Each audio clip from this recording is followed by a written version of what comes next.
licensing certificate? Well, we'll have breakout sessions in which we can deal with those separately. Any other questions that people can just post on the chat?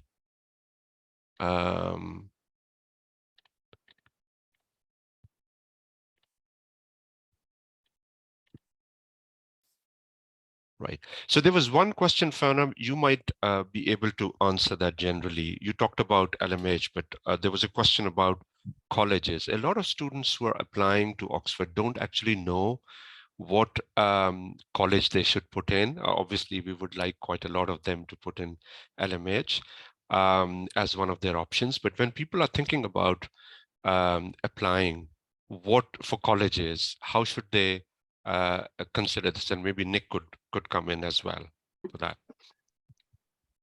Yes, I mean, I think that the colleges have different kind of atmospheres. As one of the former women's colleges, we are one of 5 who were formerly women's colleges, and we tend to be more informal than the more traditional older colleges. So we wear gowns less than other colleges. So I think, I mean, if you look at the websites and get a feel from the information, I think we have a video tour, and I think other colleges have similar things. You can see where you feel happy, but I mean, most people are happy whichever college they end up in, to be honest. And you will find a community and you'll find friends wherever. So it's not desperate.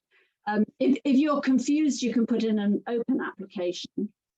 The only restriction is if you're given funding that's partially or fully funded by a particular college, and the OPP scholarships are linked to Lady Margaret Hall, you then have to move your application to that college. So you need to sort of have a look if there are any specific scholarships linked to colleges, but in general, you can have those scholarships and just move if you get them. So if you're completely confused, put in an open application and you will just be allocated to a college. But as I say, I'm here encouraging you to choose Lady Margaret Hall. Great. Nick, would you like to add something to that? I think definitely what Fiona said about students being happy. I get asked this a lot about choosing colleges, and I thought I'd go and look at the satisfaction information we have from previous student surveys about people from students with their colleges. I'm very happy to report, though, that that students are generally happy regardless of which college they're at. I think a college is as much its community, which you're going to be part of. There's going to be lots of students starting at the same time, as it is the buildings and the provision, even though those are obviously fantastic. And as always, it's very difficult to tell up front where you'd be happiest, but as a rule, people are happy regardless of which college they apply to. I don't think there are bad reasons to choose a college. The only bad reason I can think of is if you want, some people have tried in the past to get a college that's very, very close to their department, so that their commute is short. But often accommodation is not necessarily on the central college site. It can be in various places throughout Oxford. So that's not necessarily a foolproof way of picking a college, if that was your first thought. But I don't think there are any bad ways of picking a college. And I think it's around 50% of applicants make an open college application. So please definitely feel that is a thing you can do if you don't have a strong preference. Great, thank you very much. One more question, maybe Nick, you could come in on this as well, although I also have ideas about CV. Most applicants are required to submit a CV. I mean, is there a way one needs to think? I mean, there's no ideal way to write a CV, but it shouldn't be too long, right? So just 2 pages. And what sort of information would you recommend people include? Sure. So yeah, we'd really recommend 1 to 2 pages. I mean, normally we see about 1.5, 2 pages, and I definitely wouldn't make it longer than that. So obviously it's going to be structured, usually your education, and any relevant experience. But if you're going to be sort of making a case on how suitable you are for a course based on particular elements of your background, that's something you're going to be doing in your personal statement, really, and not your CV. It is essentially a statement of fact. You don't need to be including a lot of sort of narrative within the CV. Thanks, Nick. There's quite a few questions in the chat box. So what I might do is just kind of rapid fire them at you. And if there's something you can deal with, then great. Otherwise, we can probably deal with it in the breakout rooms. So one is, are applications considered on a rolling basis? And that's a really good question. And generally, no. We used to call the application deadlines gathered fields because we put all the applications together into those that come in by that deadline, and then they're all considered. But if an application comes in early enough, then a decision might be made on it early. But as a rule, they're all considered together for a particular deadline. Great. This one's a bit specific, but I'll just try. Is a detailed research proposal in your personal statement required when applying for an MPhil in the humanities? Yeah, so they're usually not, because it's usually something you're going to develop on the first year of your course, and then MPhil normally consists of a year of fully taught courses and then a year spent on a research project, which obviously the person asking the question knows, but just for the context of everyone listening. And I mean, the department will say again on the course page exactly how much information they expect, but normally you're still going to be submitting a personal statement, though with a strong indication of your research interests. So that's going to be more important the more researchers part of that. So personally, it sounds like you had a on that. Yeah, can I just interject? I mean, you need to be familiar with what the course covers and the approach in Oxford, so that you make sure that your research interest is reflected in the department, so that there will be something suitable to supervise. Yeah, that's a very good point. That if you, especially, hopefully you'll be noting this as you're writing your personal statement about how your research interests fit at Oxford, so that you've made sure that whatever it is you want to focus on is a speciality of the department, so that there is going to be a possibility in your second year. Yeah, I would also add on the CV point, sorry, I wasn't able to unmute myself, that Nick, you were right that you don't need to repeat a lot, but at the same time, when I'm looking at applications in my department, there might be things that I might miss in your personal statement or in your research statement. And so the CV is a good way to provide some factual description that backs up that statement. So if there's a dissertation where you were nearly there in terms of distinction, or if there are certain courses where you had distinction, you could say overall degree, 70%, with distinction in, these subjects, right? So that's something that flags your academic ability. Also, if you have done any extracurricular activities, members of different sports clubs, or written an article for a magazine, any other information that you think the assessors or the selectors would actually benefit from, to mention, but keep it quite factual and within 2 pages. So it should complement the rest of the application. There's a question about funding. What is the advised sequence to start preparing an application to target full funding? I suppose, I don't know if it's a separate process. Sure. I mean, it's certainly not a separate process. The most important thing to do if you're aiming for full funding is to make sure that your actual application is submitted by that December or January deadline, because that is a hard limit on whether you can be considered for funding opportunities. Great. I mean, on funding, I would also say that, look, part of your job is to actually search through the website and look for interesting resources.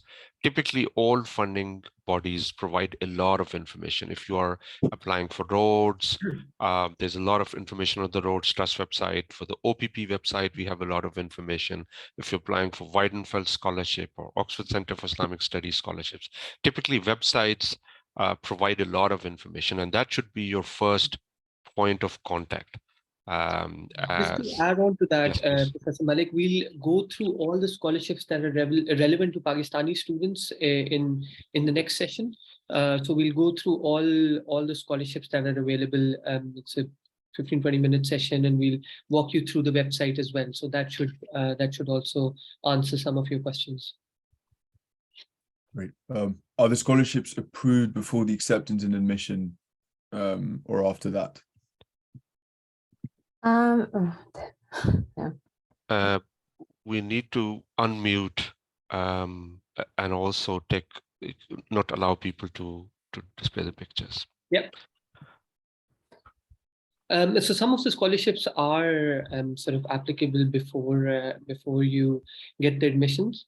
So like roads, you apply for roads and you get it, and then you apply for admission. So it depends on which application you're applying for. Yeah, sorry, that makes so for the majority of the ones that we're talking about though, they'll only consider students that have been accepted. I mean, there are definitely obviously those huge exceptions like roads, so there are other kinds of reward, but for most of them, the scholarship committees at Oxford are only going to be looking at accepted applicants, so they'll be looking at it after, for example, if you apply for the January deadline, you're going to be getting a decision around March, and so the scholarship committee will only meet in March or April to make their decisions. Can you tell a bit more about any? I don't know what's going on here. Right. Can you tell a bit more about any female-specific scholarships available at Oxford? I know one of the OPP scholarships is actually just for women from Pakistan, but I suppose at the Central University level.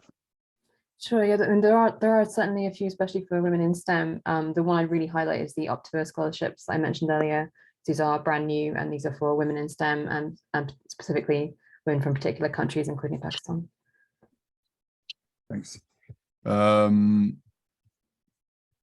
there's a question about GRE, and there are certain courses where GRE is a requirement. Obviously, you need to meet the requirement. For example, if you're applying for MSc in Economics for Development, GRE is an absolute requirement. But the admissions committee always take mitigating circumstances into account. So let's say if your GRE score is right not there, so let's say you've got only 70% or 80 percentile in mathematics, that's where your reference letter could be useful, your personal statement could be useful, where your referee could tell the committee a bit more about the mathematical skills or the analytical skills that the GRE is capturing, because most academics know the GRE is a useful indicator, but it's not the ideal indicator for assessing academic ability. Thanks. Do we have to apply to more than one? So I suppose it is possible to apply for more than one scholarship, but yep. The question was, is it possible to apply for more than one scholarship? Yeah, certainly be considered for anything that you're eligible for. What should be the standard format of a CV or resume? Is it considerable to have it on the Europass format or any other sample? We don't have a standardized format, and that it actually specifically says that on the course page that there isn't a standard format, because we do get asked this a lot, understandably. So there isn't one format you have to follow. I hadn't heard of the Europass format. We certainly don't apply that standard. Thanks. My question is regarding the reference letters. Oxford only accepts reference letters from official emails. In my case, the professor I chose has left the university I studied from. What's the best way to go about this? That's absolutely fine. It's quite common that someone's either moved on or retired in some cases and starting as a referee. What you need to do is they can use their personal email in that case, but you need to ask them to explain why in their reference. There is instructions for that in the application guide under references, but that is a completely understandable, completely acceptable position, and they just need to say, I'm using my personal account as I retired from that position, and that's fine. Great. For graduate students with family or children, is there adequate accommodation? Some colleges do provide family accommodation. Unfortunately, not every college does. And I think there are some of the centrally provided accommodation is suitable for families. Also, it's going to depend on your needs as a family, the sort of number of bedrooms and that sort of thing that you need. And also, I mean, there is a lot of demand on accommodation. So it certainly couldn't be guaranteed. There is a large private rental market in Oxford as well, but there are some opportunities within colleges. They're just quite limited, so I'm afraid I couldn't guarantee that. So, Dr. Spencer, did you have a? Yeah, I would say, unfortunately, we as a college do not have any family accommodation, but yeah, the Central University also has some accommodation. And so some of our families have got that accommodation. I think the thing is to get in quite early with your applications if you've got special requirements like that. But yeah, and that might be a reason to choose one college rather than another if they do have access to family accommodation.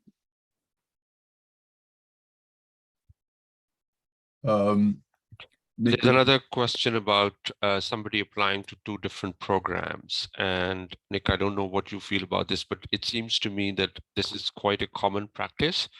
A lot of people apply for 2 or 3 programs. That should not be a problem. However, obviously those who are looking at your applications know that you have applied to other programs as well.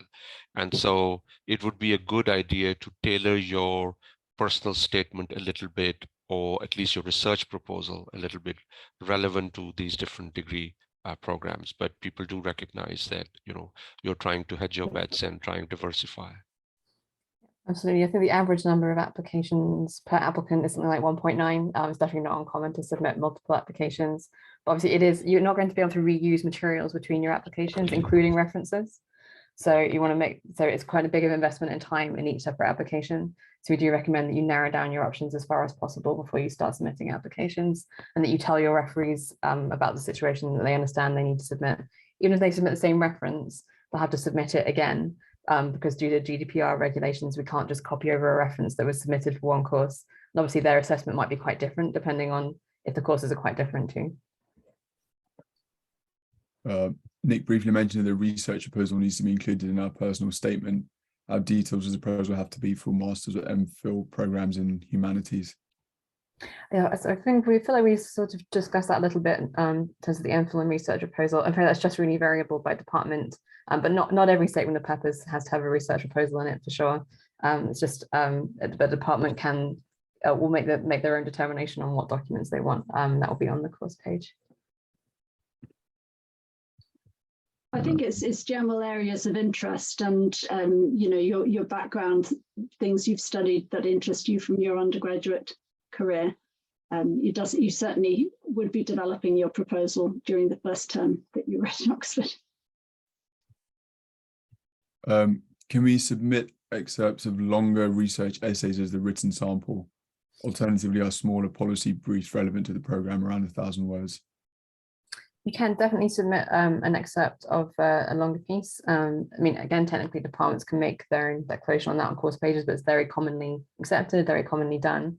You can submit a longer document with the excerpt that you want to be considered just clearly indicated within that. But if you've got a very long document like a dissertation of 70 pages, that might be quite unwieldy. So you might need to then create the excerpt before you submit it. Obviously, the important thing is to consider how well that stands alone as a document. If they're only going to be reading that part of it, whether that really does stand alone without the context of the rest of the dissertation. But that said, it's not uncommon for someone to submit a part of their dissertation or a longer piece. You probably shouldn't submit something that's much shorter than the word limit. It may be rejected. So if the word limit is around 2,000, 2,500, a piece of 1,000 words might be rejected, and that doesn't really meet the department specifications on there. But if you have any questions about whether something like that seems a bit borderline meets the requirements, you can always contact the department directly to ask them. The transcript of my university says the medium of instruction at this university is English. Is this sufficient evidence to get the language test waiver?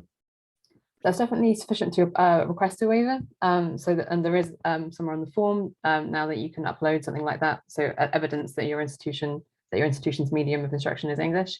But all waiver requests, even if you're applying on the basis that you've been studying at Cambridge, for example, are technically at the department's discretion, and they would let you know at the point of offer if they still wanted to make an offer conditional on you supplying English language tests. But yeah, that's a perfectly good basis to request a waiver.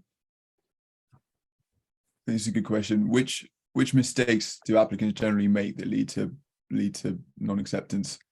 That's such a good question. It's such a good question that we actually asked everyone in our office what they saw most frequently.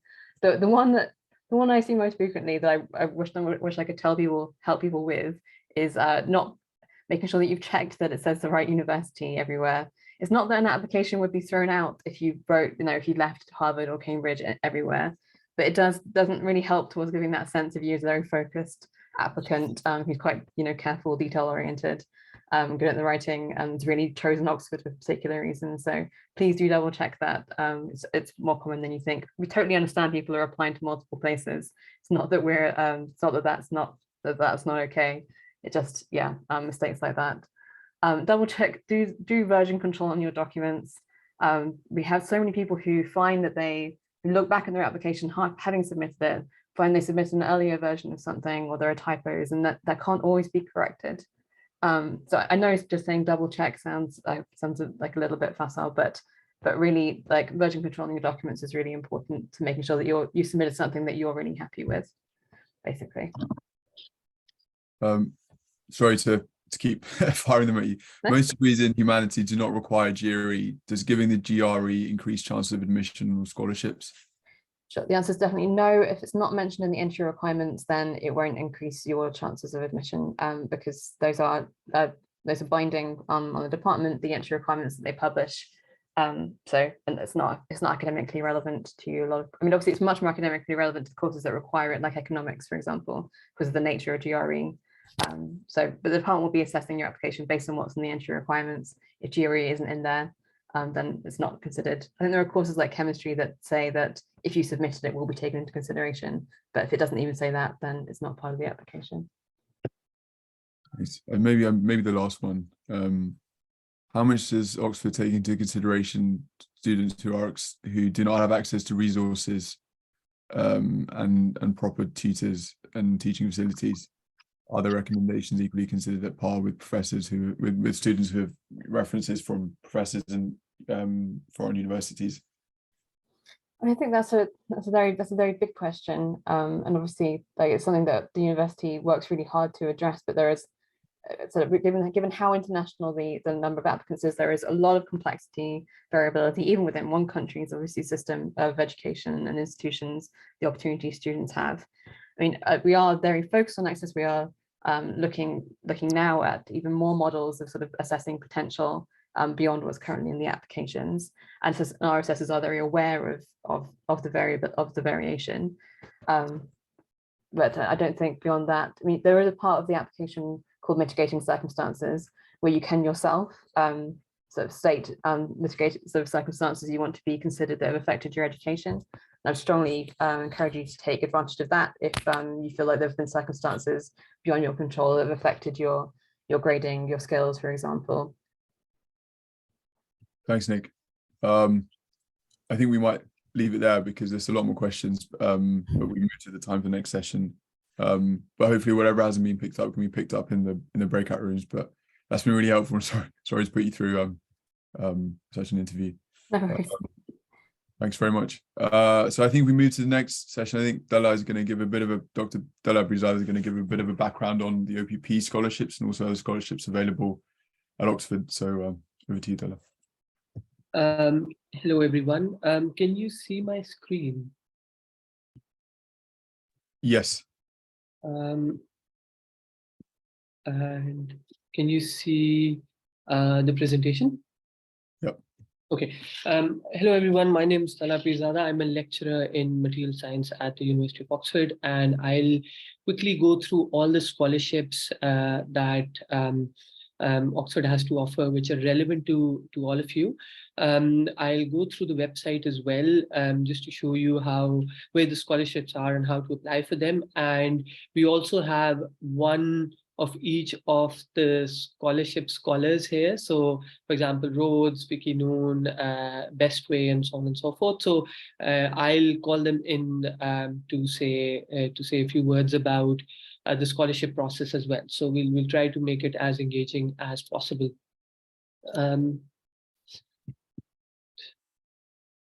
Okay, so the OPP aims to increase the representation of Pakistanis and British Pakistanis at the University of Oxford. We're working towards raising the academic profile of Pakistan and Pakistan-related studies at the University of Oxford, and we're trying to bridge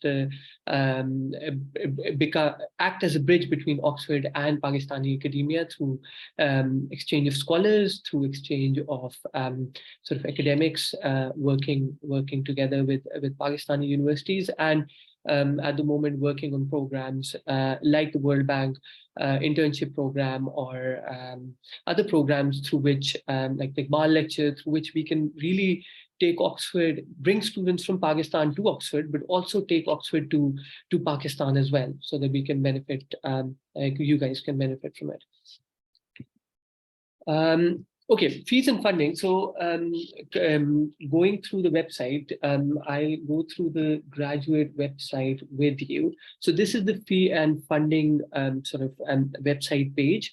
The link is present in this this presentation that I just showed you. I'll go back to the presentation after showing you this this website.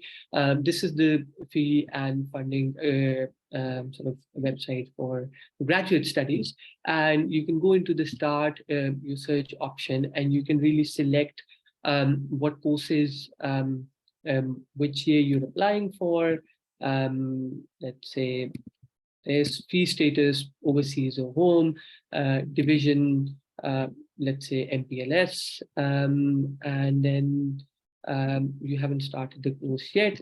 You select nationality here as Pakistan and college any, and if you press search, you should be able to see all the relevant courses, along with all the relevant scholarships that are available. And these are college scholarships, university scholarships that you might you are actually eligible for. So please use this website link to look at these resources, and go on these websites. And obviously you have across the university scholarships as well as college based scholarships, and you can apply to those to benefit from it. So that's the first scholarship page. Let me try to find my presentation now. There we go. Harun, can you see my presentation now? Yes, we can, Tala. Yeah. So that's the fees and funding page. I have attached the link over here. So just go on that link and search for all the relevant scholarships that you're eligible for. Okay. Now the second thing is, when you're doing your graduate application form, you'll come across a funding page opportunity, which is over here. You select the nationality during your application, which I think comes in about you. And once you select that, automatically when you go into the funding page, all the relevant scholarships come that are applicable to you come over here. Some of these scholarships require a separate application letter, which you would have to write. So for example, if you look over here, let's say we can talk about the Oxford Center for Islamic Studies supporting statement. You have to write a supporting statement, and if you want to find out what that statement should look like, I've attached all the links over here, how to apply, and what to actually include in the application. So all the relevant links are actually present on this this presentation, which we'll share afterwards, and all the relevant scholarships are here as well. So these are the scholarships that are present, that show up during your application process. There are other scholarships as well. So this is not the only place, but there are multiple avenues that you can explore to apply for scholarships. Okay, now there are external scholarships, which we'll go through, and we have some of the scholars over here. So we'll start with the Wikinoon scholarship. I think Nawal Rai should be here, and she can sort of talk a bit about the scholarship process and what that entails. Nawal, can you hear me? Yeah, Tala, I'm here. Perfect. So Wikinoon scholarship is for Pakistani scholars, and there's not really an application process, fortunately or unfortunately, so you don't really have to do an extra application like most of the other ones. It's just that if you are a Pakistani, you are naturally eligible for the scholarship, and you first have to get or secure an admission to Oxford to be able to be eligible for Wikinoon. And there's for Wikinoon, what exactly happens is that when you apply and you get into Oxford, the trust reaches out to you yourself, and they ask you if you're still interested in the Wikinoon scholarship, and then you have to submit, like, I think a 150 word or like a 200 word supplement saying why you're interested. And then somewhere around June end, and a little before the financial deadline, I believe, or after, a little after it, they announce you, like they email that you're a Wikinoon scholar or not. And the only thing is that the good thing about the Wikinoon scholarship is that there is no extra application for it. So you, by virtue of just being a Pakistani, you are eligible for it. Excellent. Thank you so much, Nawal, for that. So that just gives you an overview of what the Wikiloon scholarship entails. It's a very straightforward process. You get admitted to the university. They contact you. You write a 200-word statement, and then they get back to you. Thank you so much for that, Nawal. Moving on to the Rhodes Scholarship, there's a fair few Rhodes scholars here. Khansa, are you there? I'm gonna talk about it, Tala. Perfect. Yeah, hi everyone, I'm Wafa, and so the Rhodes Scholarship is a fully funded, full-time postgraduate award for 2 years. So you can do either do 2 one-year-long degrees or 1 2-year-long program here. On this scholarship, you can also apply for a DPhil actually and request extra funding for your 3rd year. And they're most likely to give it. And the application is very short, but it's like way before the deadline for Oxford applications. So for Pakistan, it's usually like early August. The application isn't too long. It includes a personal statement around 1,000 words, an academic statement where you just discuss what you plan to study at Oxford, four reference or recommendation letters, and an academic transcript and CV, your CV or your resume. And you can go to the Rhodes Scholarship website. They have a section to check your eligibility. Put your country, which in our case is Pakistan, and it'll take you to a relevant page with all the criteria, eligibility criteria. And there are very helpful videos on the website about how to write personal statements, academic statements, how to prepare for the interview. Because after you apply in early August, the shortlisted candidates have to go to Islamabad for an interview. Yeah, I'll just encourage you all to apply and go through the website. And if you have more specific questions about the scholarship, I'm happy to answer those in the breakout session, or I'll just put in my email here and you can reach out to me there too. Good luck. Thank you so much, Wafa. That was really, really useful. So again, for Rhodes Scholarship, it's before you secure an admission to Oxford University. The deadline's somewhere in August, as Wafa said, and she's gone through the whole process. There is a link which might be relevant or might not be relevant, but I'll just ask Wafa to post a link of the website that you've just mentioned in the chat. And yeah, feel free to reach out to Wafa. Thank you so much for that. Best Way Scholarship, that's another scholarship that that Oxford University has for Pakistani students. We do have a Best Way scholar over here. Janzeb, are you here?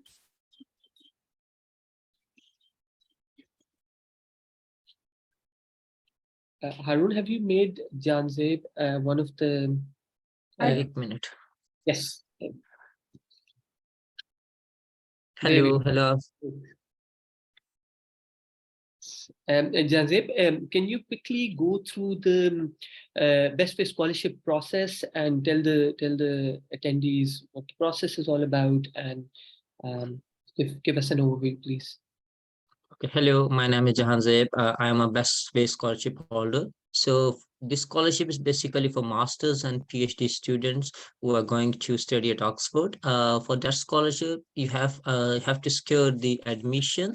Then the trust will definitely going to email you that are you interested in applying in this scholarship. In my case, my department recommended to me for this scholarship. For master, the scholarship is for 2 years because chemistry at Oxford sometimes is for 2 years by research, and for DPhil it's strictly restricted for 3 years. Perfect. Thank you so much for that, Janzeb. Janzeb, is there a link for it, or do they just email you once your admissions Basically, for 2023, they are going to announce this scholarship in April 2023. Then they are going to send you the application separately once you scored the admission. Okay. Yeah, these are details of the scholarship already present in the Oxford scholarship section. Excellent. Perfect. Yeah. Thank you so much for that, Jazib. And if anyone has any questions regarding Best Way scholarships or any other scholarships, go on our website or on our. You can send us an email at info@oxparkprogram.org, and we'll be able to assist with that. There's also a Felix scholarship for students from developing countries, and you can apply for that using this link. There's also great scholarships, which are basically also relevant to Pakistani students. Unfortunately, we don't have any of those scholars here at the moment, but the website links here, so please feel free to go through that in your time. And if you have any questions, you can always reach out to us.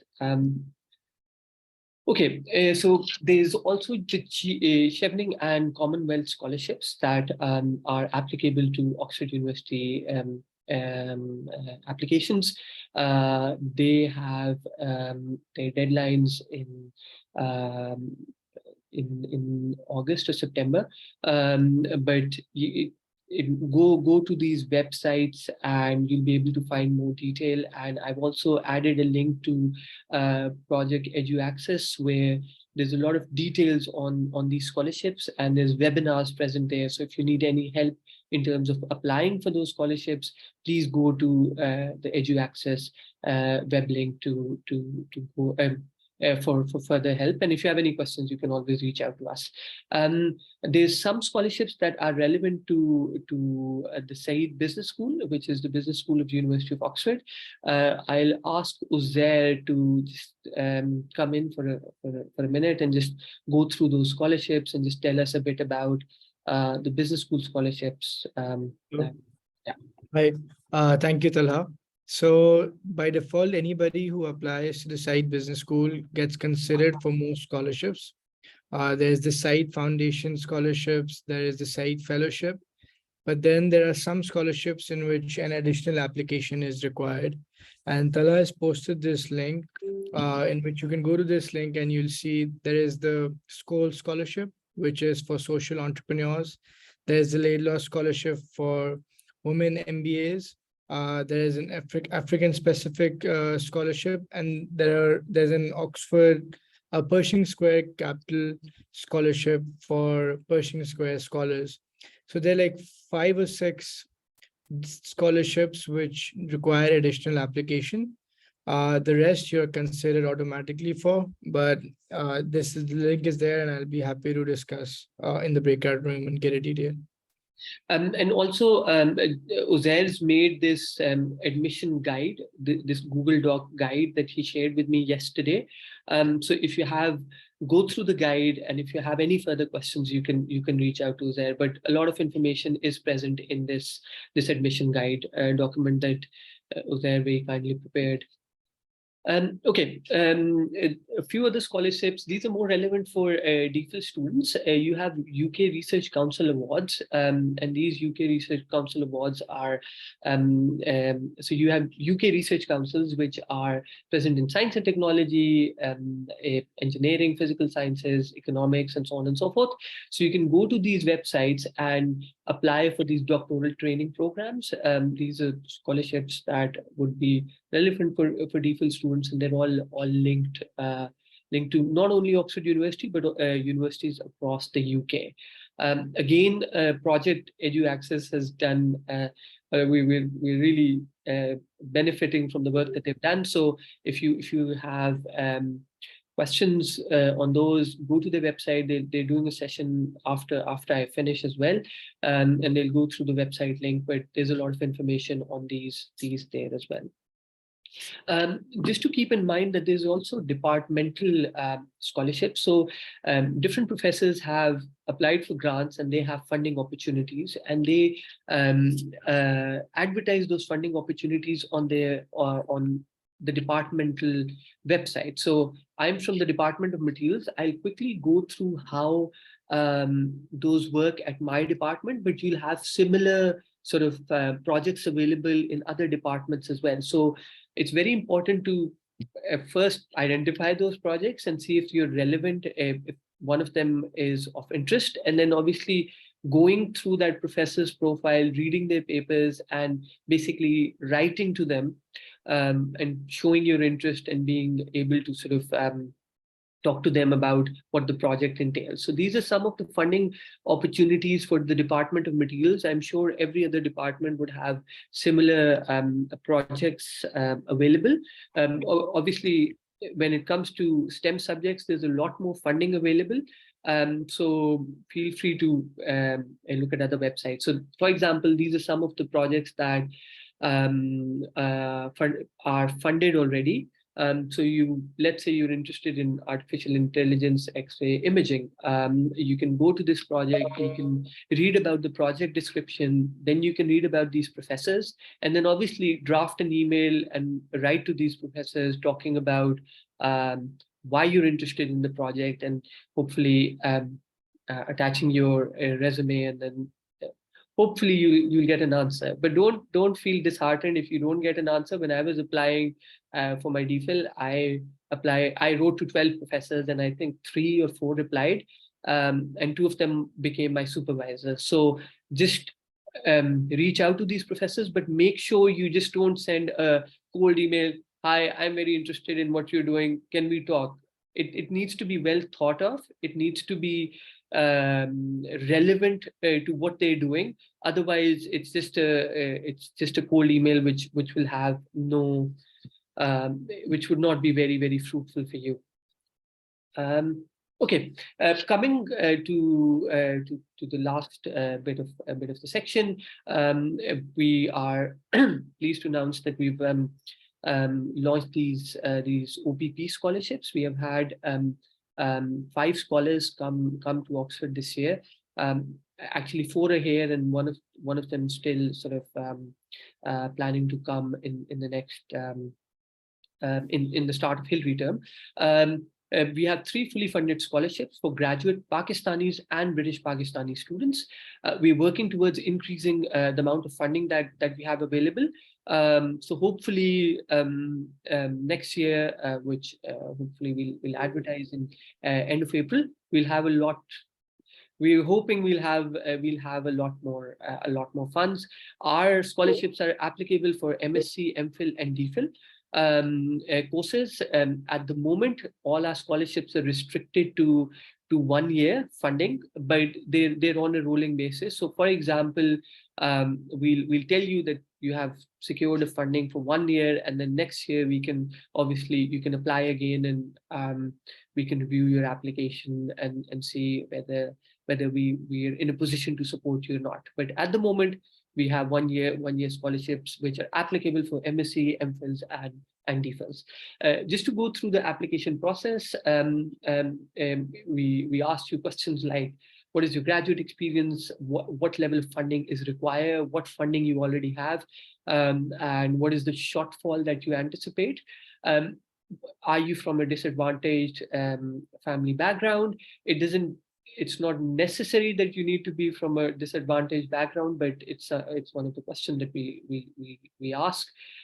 Comment on your academic merit, and then impact on Pakistan. So all these scholarships, Oxford Pakistan program is focused on uplifting scholars from Pakistan. So we also look at the research proposals and how they could be beneficial for Pakistan, and also your role in the OPP community. So all of the students who actually, most of the students who are here or who are helping, who are volunteers here, are not even OPP scholars. It's creating that community that could take the program forward. This is the link to our OPP graduate scholarship website, and it sort of talks about all our scholarships. One of our scholarships is reserved for a woman from public sector university from Pakistan. One of our scholarships is more focused on STEM related subjects, but this year we provided a scholarship in music, education, migration studies, mathematics, and social development studies. So it's a wide range of subjects, and we're hoping next year we'll be able to provide more opportunities. We're also working on studentships. So these are 3,000 to 3,500 pounds sort of opportunities. If you're based at Oxford, you can apply for those. So let's say you come to Oxford and you have a financial need, then you can apply for these studentships. They're again applicable for MSc, MPhils, and DPhils, and applications are hopefully going to open in December. And again, we're working towards increasing the funding amount for these opportunities. Please do follow us on Twitter, Instagram, and on our LinkedIn page. All the information about any opportunities like the World Bank opportunity, scholarships, fellowships, anything that we launch, we always sort of advertise on our social media handles. So please follow us on our handles, and hopefully we'll keep you posted. Thank you so much for your time, and I hope this session would have been useful. But if you have any further questions, do reach out to either info@oxpark program or my email, or any of the students who or any of the volunteers who've just spoken today. Please reach out to any one of us, and we would be happy to help. Thanks very much, Tala. I think we're slightly over time, but I think now we have Samir Butt from Project EduAccess. And I think Samir is going to speak for about 15 minutes about the resources that Project EduAccess can provide. Thanks, Samir. Thanks, Tala. Thank you.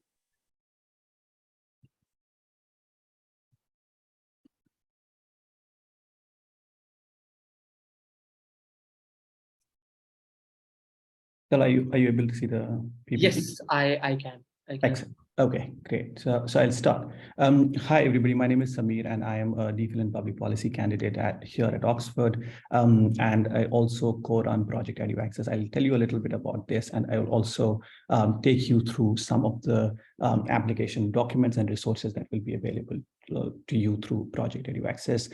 This is something that I'll cover in today's presentation. Obviously, this is a lot, so I'm not going to go in detail, but just an overview of all of these things so that you know where to look for resources.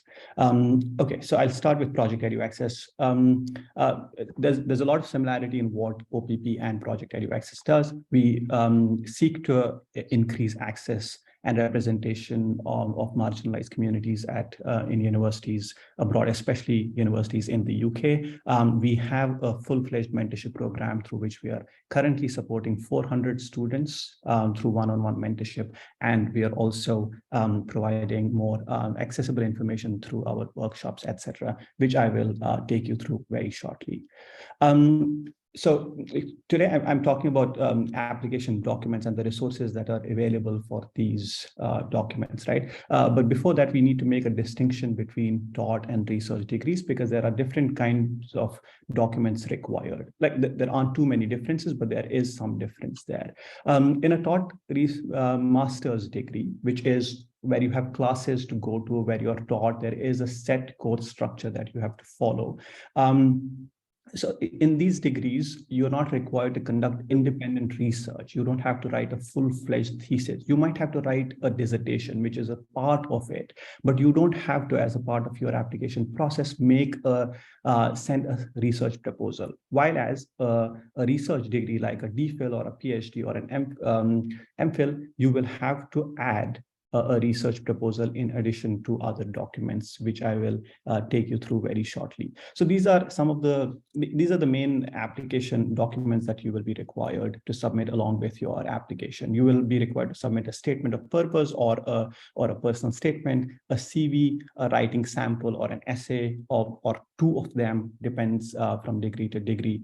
You will have to send academic qualification documents, for example, your degree transcripts and English language competency scores, and then LORs. And for PhDs, in addition to this, you will need to submit a research proposal, which I will come to. I just wanted to give you a sense of how it looks like on the website. So this is a screenshot of an MST. And as you can see, you are required to submit a CV, SOP, written work, and references here. And this is, on the other hand, for a DPhil in public policy at the University of Oxford. And as you will see here, you need to submit a research proposal in addition to the other documents. Here, you will see there is no research proposal for a master's degree required. So that's the main difference. And in fact, for a PhD application, this research proposal is what is the most important part of your application. So very quickly, what is a statement of purpose? It is a statement of your academic interest. It is meant to convey to the selection committee a broad range of skills and experiences that you have and why you would be a good fit for the course. Of course, I'm not going to tell you everything about statement of purpose and all of these documents today, but I'm going to tell you where to look for all of that information very shortly. Similarly, there is a CV that you will be required. It is a document that contains your grades, achievements, experiences, and there might be different requirements. Earlier, we had a panelist who mentioned that there's generally no specific format that is required for Oxford, and that's true. So which basically gives you a lot of freedom to choose how you want to design and draft your CV. And I will again take you through a guide to the CV. These are some of the things that we generally have in a CV, but it depends from discipline to discipline. You will have your personal details, education, work and research experience, publications, conferences, projects, courses, awards and scholarships, sometimes skills and extracurricular activities. And of course, once again, I will take you through more resources that are available for you to make your CV. Then a writing sample. Writing sample is something that you have already written, and I did hear a few questions about this and answers as well. It is just to demonstrate your academic and analytical ability.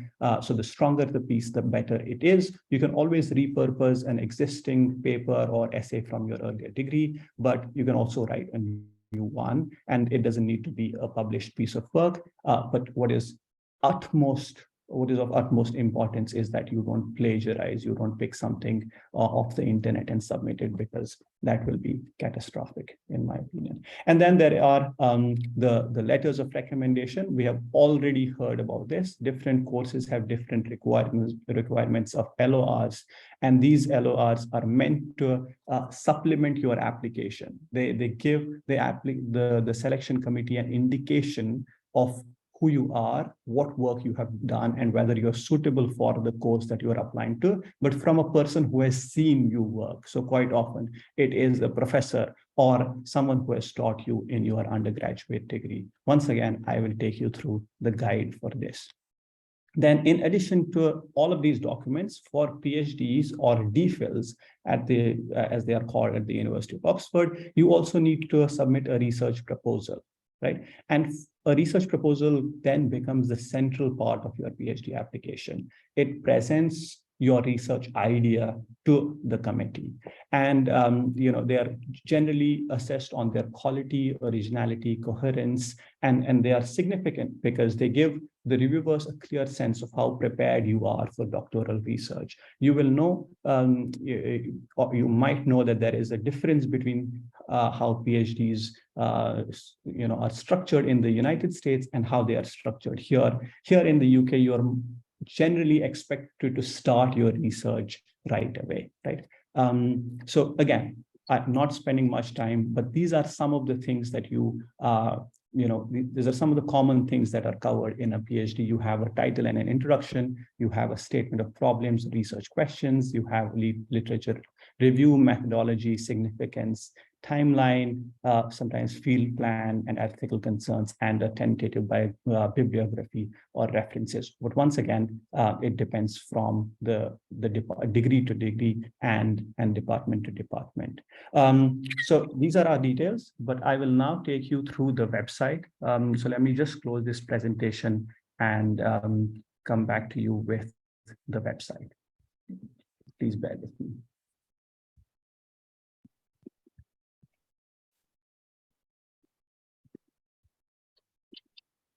Thank you so much, Sameer. This was very, very useful. So if you share the website, there's a lot of webinars that EduAccess run as well, which Sameer will go through with you now. You're able to see this? Yes, yes. Okay, great.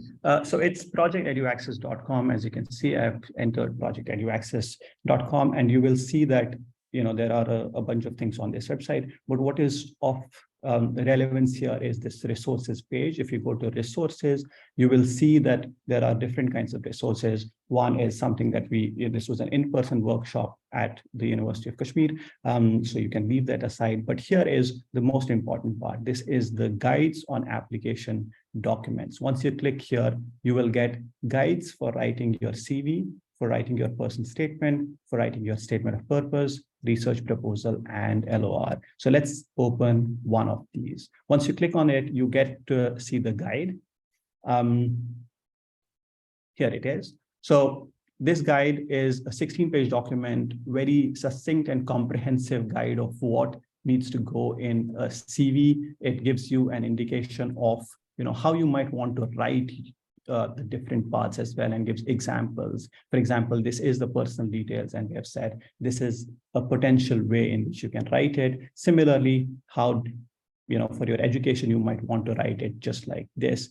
And of course, you can go through this on your own later. It is available, publicly accessible on the website. But one thing that I wanted to take you to is, for example, here in this guide, you will see that there is a link to sample CVs that are available. So if you click here, it will take you to our drive, where you will see that there are a few sample CVs, and then there are some CV formats which are editable, which you can always download and prepare your CVs accordingly. So whichever sample sort of appeals to you or attracts you, or there are some, for example, this one sample CV5, which is primarily relevant for those who might want to do a business administration degree. So you might want to make your CV according to this.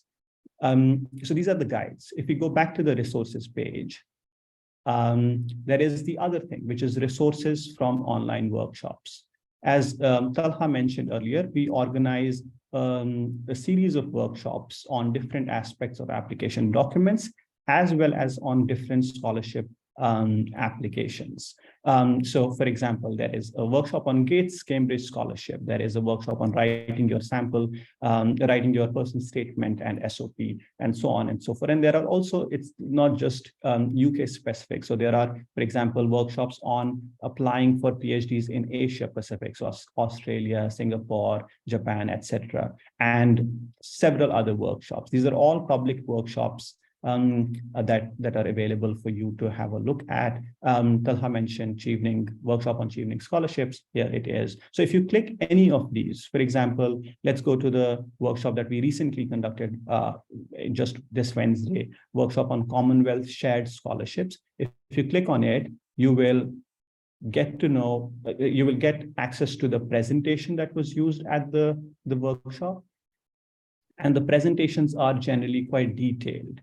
Right. So if you just want a ready-made guide on, let's say, Commonwealth shared scholarship, this is where you go, right? But if you want a slightly more in-depth understanding of different aspects of the presentation, there is a recording of the session that is available as well, and you can watch it at your whenever you would like to. This is again publicly accessible, and all of these workshops. Quick question here: are these? Do you have a YouTube channel where you put all these, or all these just embedded in your website? These are just embedded in our website. So everything is just projecteduaccess.com, and we just don't want people to go to different. Be confused. So this is something that we do. We run a series of workshops. In fact, like just after this session, there is a workshop on Weidenfeld-Hoffman Scholarship, which is, again, a very important scholarship if you're looking to apply to the University of Oxford, which is a fully funded scholarship. All of this information is available on, again, we are dealing with the Gen Z, so we are more active on Instagram than we are on other places. So if you go to our Instagram, you will see, for example, here, this is what I was talking about. There is going to be a workshop on Weidenfeld-Hoffman Scholarship. And again, we have 3 Weidenfeld-Hoffman scholars who are going to, take this workshop. And as you can see from, the timeline here, there are a range of workshops that we organize, and these are always open to the public. And we would greatly, encourage you to attend these workshops and benefit from whatever information that is available. I will also put all of these links in chat just moments from now. But if there are any questions at any point of time, you can always contact us through the website. There is a contact page, and also very easy, projecteduaccess@gmail.com. Thank you so much for that. That was really, really useful. Samir spent so much work on organizing these resources. So please make use of them. And we'll also put a page on our website, the OPP website, which talks about the EduAccess program, and the links to all these sort of resources we'll put on our website. But yeah, follow EduAccess on Instagram and on Twitter. So hopefully you'll know what they're up to. And every week they organize 1 to 2 sessions, which is commendable. But yeah, it's excellent work by Samir. Thanks very much, Samir. Well, we'll also put the resources in the email that we send to all attendees afterwards, so you can access it directly if you haven't already got it from the chat. So thanks everyone, Samir,